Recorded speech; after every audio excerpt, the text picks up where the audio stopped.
Assalamu alaikum warahmatullahi wabarakatuh. Kwa majina naitwa Mheshimiwa Sharif, the immediate former MP wa Lamu Mashariki.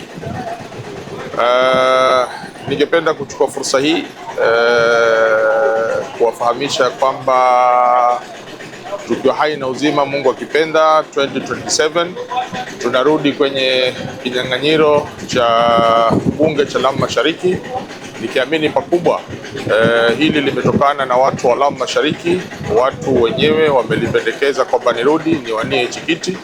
Naamini pakubwa pale mahali ambapo tuliweza kupaachia palibaki vile vile, hapajaweza kuendelezwa, na inshallah kwa taufiki yake Mwenyezi Mungu tutakaporudi tutaweza kuyaendeleza yale ambayo tulikuwa tumeacha, hususan maendeleo kuhusiana na masala ya elimu, kuhusiana maendeleo ya kiuchumi kwa jumla katika eneo la Lamu Mashariki.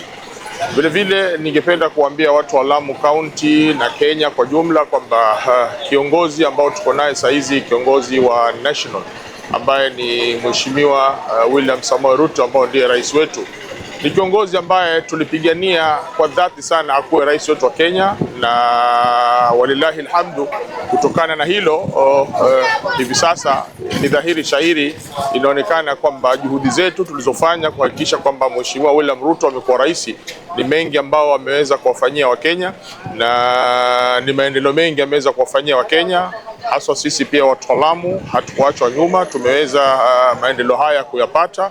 Na hivi sasa naamini pakubwa na pale palipobakia kwa muda huu ambao umebakia wa siasa ambao ni baada ya mwaka mmoja, naamini pakubwa pia yale yalobaki yataweza kumalizwa na kuendelezwa na sera ambazo tulikuwa tumeziacha za Mheshimiwa William Samoei Ruto.